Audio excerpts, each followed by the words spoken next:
People are probably always looking at me and thinking something negative. A very anxious and hesitant young man who identified himself as Justin called the counseling center and scheduled an intake session, and eventually made his way in for the appointment after he canceled a couple of times, seemingly out of anxiety. After breaking the ice and starting to tell his story, Justin described a slow descent into social isolation at his parents' farmhouse, and pretty much avoided all outside contact and travel except for his third shift job at a local factory. He worked largely by himself with the exception of a few coworkers he had known for years. Despite looking fairly normal for his age and peer group, and seemingly having an average level of social skills, nothing really stood out much to the therapist about his presentation. He stated that he dreaded going to the local Walmart specifically and wasn't much interested in going anywhere that there were people.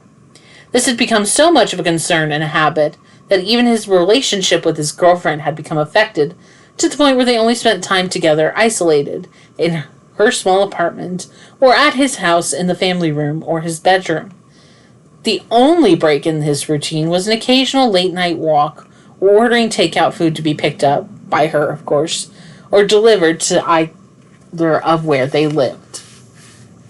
Justin's predominant struggle was his core belief and recurrent thought that people are probably looking at me and thinking something negative about me. This thought, which he accepted at face value, caused him to feel a sense of awkward shame, or to feel an occasional emerging defensive hostility at what he perceived was a hostile rejection. In any event, because of what he said to himself, Justin had developed self-esteem problems and depressive symptoms as well. We have all been in this exact place in our lives at one time, no doubt. Everyone can remember a time earlier in their lives where they were so absolutely consumed with concern and anxiety about how others were seeing us. So Justin is someone we should have great empathy for, as probably each and every one of you that has made it this far through the book has felt the exact same way, if not at the same time in your life. In this case, the issue that I would have right off with the bat with Justin's life story is the timing and circumstances. I can remember being absolutely consumed with anxiety at one point in my life on a daily basis with how people looked at the way I dressed, talked, or handled social situations. My guess is you'll probably remember 7th grade the same way yourself. In my opinion, the question that is at the center of understanding the problem without saying to yourself, everybody is looking at me and thinking negative things, is really just how much attention do people pay us during the casual, fleeting interactions out in public. I'm not trying to deliberately be snarky by dropping the 7th grade comment. It's just that in normal time in our lives, when people are around us actually are watching our every move and putting... It's just that this is the normal time in our lives when people around us are watching our... It's just that this is the normal time in our lives when people around us actually are watching our every move and putting each other under the microscope. The middle school years are when kids generally hit puberty and boys start paying intense attention to girls and thus start the process of establishing an intense pecking order to rank who is where on the list. Likewise, at the same time, the girls are going through the exact same thing as detailed perfectly in the Lindsay Lohan movie Mean Girls. An intense attention is paid to hygiene, designer clothing, appropriate social behaviors, and people feel like they're in a fishbowl. This time of scrutiny happens to both sides of the fence and is usually where bullying is and criticism of your peers hits its peak. Sometimes the issue is that this period of life is so traumatic and painful for people that they live the rest of their lives believing that they are under the same watchful and intensive negative eyes that they were at public school number 73. I recently had a client who was in her early 30s and had admitted that she had never gotten over being the new kid in her class and having been judged as a threat by the other girls. She was given never-ending criticisms for every little thing that she did or said, out of the other girls' jealousy that she might take one of their spots in the pecking order. It affected her strongly enough that she did not trust others, despite being a very attractive, educated woman with a nice personality. The average person would look at her and generally see the good qualities in her, but she assumed the scrutiny had still continued. The question then is whether the social video camera is turned off for all of us from those days, or if nothing has really changed. If nothing has really changed, then Justin is right on target. And so are you, if you believe people are really watching you to see what kind of pants you wore today, or whether you're wearing the coolest tennis shoes, or how your hair looks, or whether you have a pimple on your chin. If things have changed, and the camera is not nearly so sensitive to details, then his response is a gross overreaction, and he has endured much of social anxiety for nothing. As we discussed earlier in this chapter, the reason that we have all paid extensive scrutiny to one another at an earlier time in life was due to a unique, one-time need to establish a pecking order, when the boys discovered the girls and vice versa. I'm questioning whether there has been, or ever will be, again, a time in life where everyone in your social world is desperately and passionately competitive with one another enough to spend time with one another enough to spend the energy to put each other under CIA levels of surveillance. My experience has been that as soon as everyone got established girlfriends and boyfriends and started to get jobs, the pecking order sort of settled, and everyone went about their business and life. Therefore, there was/is less scrutiny from those around us. I'm sure there may be some minor exceptions to the rule, but they would be exceedingly rare. To myself, at any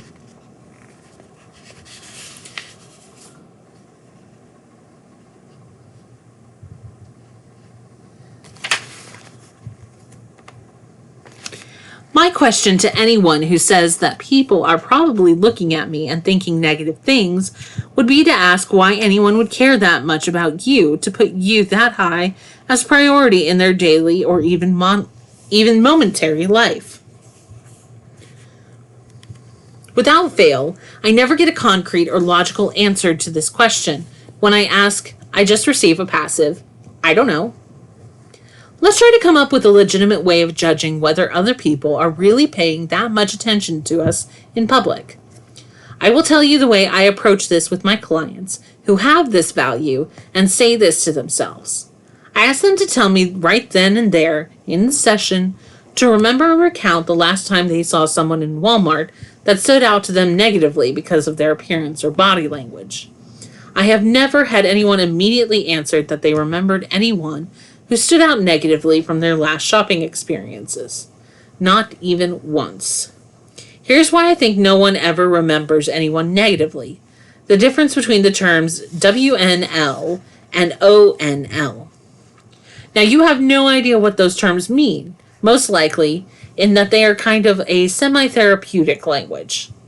I'll explain how they apply to this question.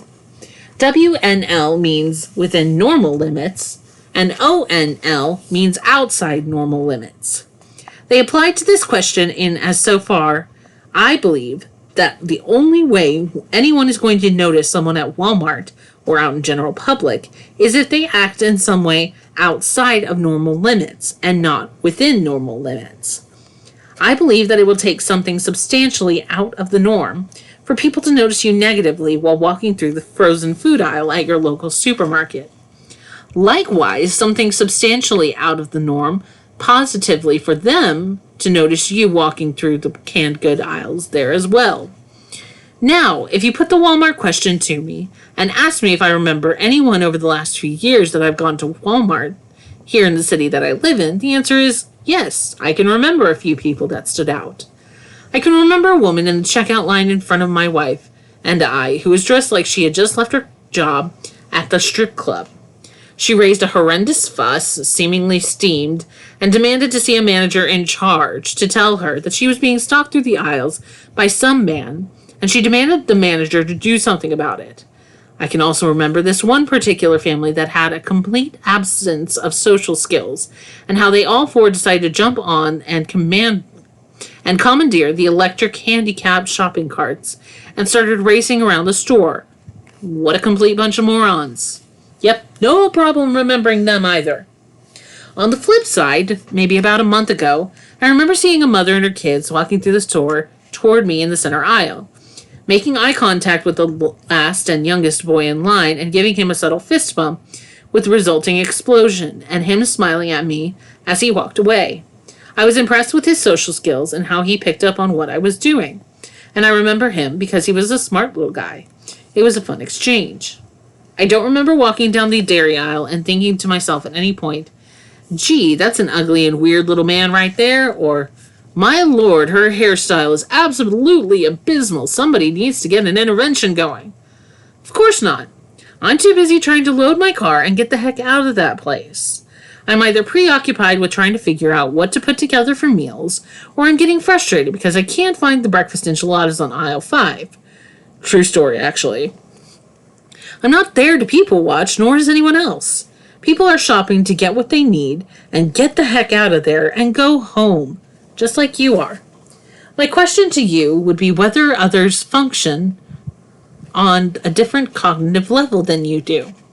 What do you even remember? What do you notice and remember when you go out on a random errand? Why would others not feel and cognitively process these social encounters like you? Who would notice you?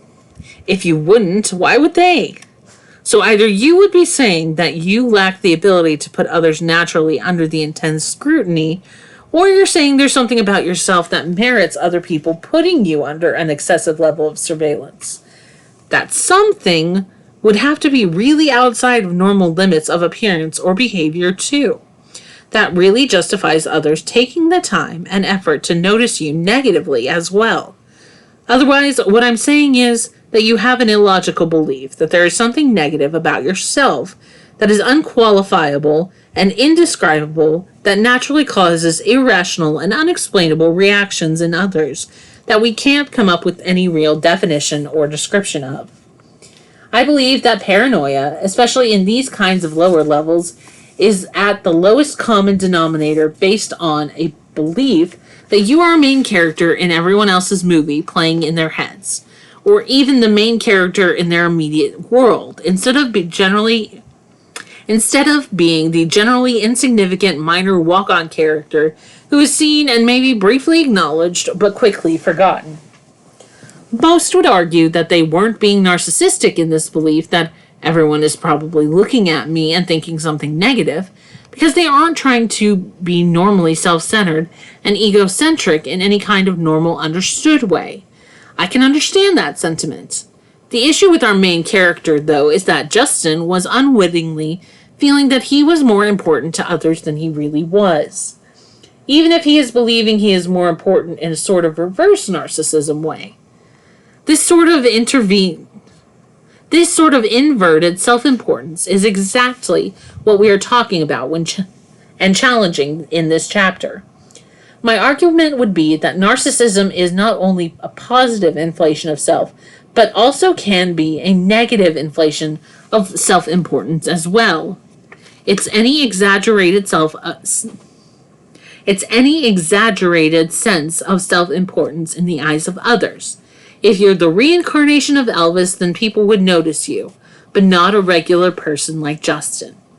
The solution and the cognitive behavioral correction to this belief is to learn to see yourself through others' perspective lenses, the way you would see them, and accept that your movie camera functions the same way that other cameras do.